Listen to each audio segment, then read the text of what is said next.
police officers would then be able to check the immigration status of anybody in the car if they look reasonably suspicious. And let's be honest, these guys do. And if they can't prove that they're citizens, they're in trouble. 545. That's how many violations Richardson says this camera has captured in the last 30 days at this intersection alone. Linda, earlier today, this stretch of 4th Avenue North, which is just outside of the Hugo Black Federal Courthouse, it was completely filled with police cars and crime scene units. But even more than that, these streets were filled with confusion. Even more important than the water is this roof. 60% shading, he says, has been a godsend. Yeah, and he says without it, he wouldn't have very much product to sell. Now, going inside Dallas Cowboy Stadium can be a little bit intimidating because of how big it is, but I figured out if you want to fit in, all you gotta do is to blend in. When Dominguez left the courtroom today, you could visibly see her sobbing as if the reality of what she is being charged with is setting in.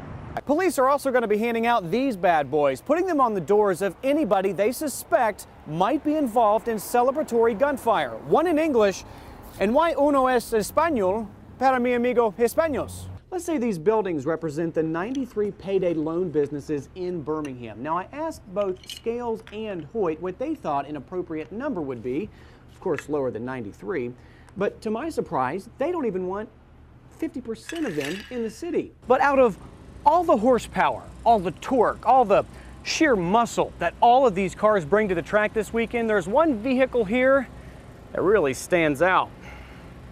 And I don't even think it's street legal. And letting my imagination run wild. Hello? What? A Lego convention? I'm on my way.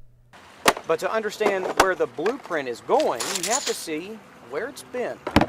In less than just 2 years, Birmingham here has been pretty busy. We've been expanding the airport. We're also in the process of building a new Westin hotel along with completing the entire entertainment district. Don't forget, we also have Railroad Park, and just across the street, we're building a new baseball stadium. And it's because of projects like this that some people are hoping will bring even more business and even more revenue to the area. But we will, of course, bring you any and all updated information as it becomes available. You can also always check out our website, abc3340.com. In Inslee, Bryant Somerville, ABC 3340. With a little fine-tuning,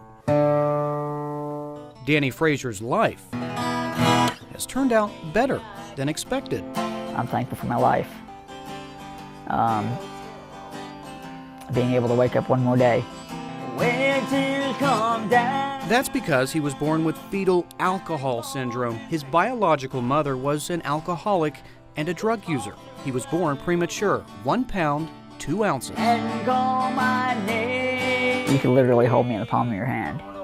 Doctors said he wouldn't survive. Then at age 2, because he did not and would never have use of his legs, doctors, in Frazier's best interest, amputated them. Every day is a challenge, like it is for everybody. He doesn't want sympathy. Quite frankly, he says he doesn't need it. I want to inspire people. He loves to hunt, to fish, ride horses and four-wheelers. He can drive thanks to hand controls. He owns a car detail shop. He's written a book. He's been on magazine covers. He even volunteers as a firefighter doing whatever he can.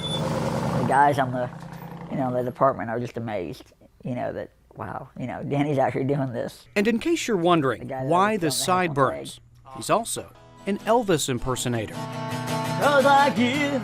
He sings to bring joy to others, showing them there's no shame in being who you are. I want people to see, when I get out of my truck or when I'm out and about somewhere, hey, look at that guy. Here I am. I'm complaining that my legs hurt, my knees hurt, my shoulders hurt, my and I want them to see, well, look at him. He has no legs. He's out here doing this.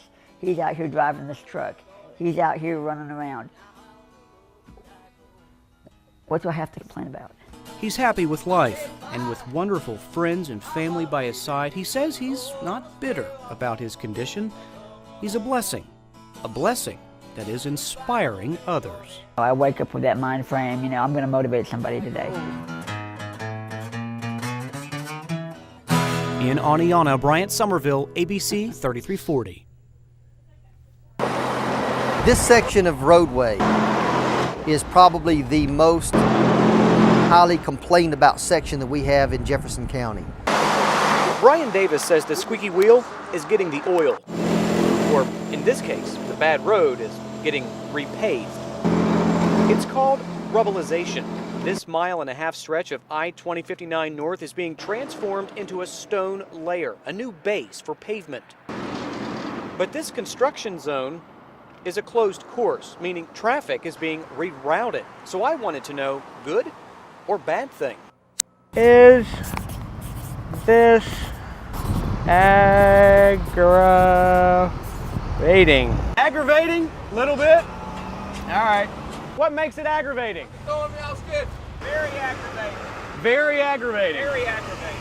It is? All right. I don't think they want to be on TV. Is this aggravating? Yeah, it's aggravating. What do you think? Aggravating? Yes, it is very aggravating. For some out-of-towners, it's not just aggravating, it's a downright nightmare. You don't know which way to go? You're not from here? No. Well, that's a problem. Georgia, we don't know which way to go. You're trying to go to Atlanta? All right, just follow her. But Davis says this is the road less traveled, no pun intended. Definitely better than shutting down one lane at a time. If you didn't do it this way, you would take this construction zone for northbound of 30 days and you would turn it into months. And one woman agrees. This is not aggravating, this needs to be done. Absolutely. Have you driven on it lately? That's what I'm hearing. That's what I'm hearing. Thank you. The night before he took it off, he said he was too hot, which isn't like him. He loves his onesies. Every child has a name. He had on his little pull-up and his helmet. Every name has a meaning. You just want to protect your children. And that meaning usually stems from something that hits close to home with the parents. I was in mommy mode. I wasn't panicking at that moment. When Alana Cheetah gives birth to Twister in about a month's time, rest assured his name has meaning. Going from Roebuck to Pinson, cuts through Huffman and Centerpoint. They had been warning us that there was going to be bad weather. These are the communities that are in the path of what could be a pretty significant tornado. It was just a rumble Everybody out here needs to be in a safe place. that's louder than thunder. To take cover that it is coming right up Centerpoint Parkway. It sounds like a train, like it was literally right by you. It wasn't like 10 seconds and it was over, but it was like the worst sound you'll ever hear. It's 3 a.m., January 23rd. Cheetah is awake, sitting in her bedroom with her two children, 4-year-old Talon and 2-year-old Josiah. Keep in mind, she's also 8 months pregnant. A very well-defined hook. Watching weather reports on TV, she knows something vicious is headed her way. Danger. Like, just danger. It's all she says she felt, but yet, oddly enough, she says she was at ease. After all, she says she had watched meteorologist James Spann days before warning of the severe weather. It's not like a warning that you have from 3 o'clock to 4 o'clock in the morning. He had given us that warning a few days before even. Okay, there's going to be some bad weather. And now that bad weather was knocking on her front door. She says one of the first things she thought of, helmets. They're full-face motorcycle helmets. Acting fast, she grabbed her boys, one in each arm. She herself didn't even have time to put on pants. If I had been any faster getting to their rooms and getting their helmets, if I had been any slower, it wouldn't have added up right. At this point, she says, she was running on the only thing she could, mommy mode. After getting the helmets, she knew the next step was getting to her basement. He was like, "No, Mommy, it's dark." I said, "No, we need to go now." We started going down steps and you could feel the air and you could hear the air being sucked out of the basement. Halfway down the steps, her ears started popping and she could feel herself losing her balance. Keep in mind, she's 8 months pregnant. If I could, I would have jumped from my top step all the way to the bottom step. Staying calm she got herself and her 3 children to the basement safely. I know now that, whenever he says to just go to your safe place, how hard is that to do? It's not. Get your kids up because you don't have time. Now, it has crossed over at the Center Point area.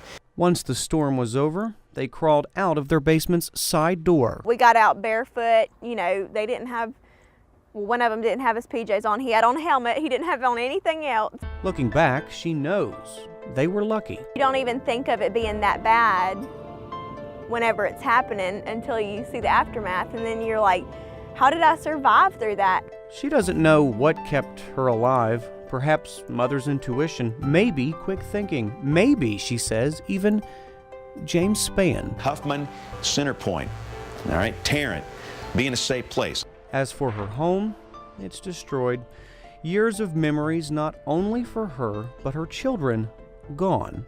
There's not much that we could salvage, but we did the best we could. After all, everyone is safe. Dangerous hat. 4-year-old Talon, 2-year-old Josiah, and even Twister, Look at that. who she says one day will understand the meaning behind his name. Scream, Mama. In Center Point, Bryant Somerville, ABC 3340.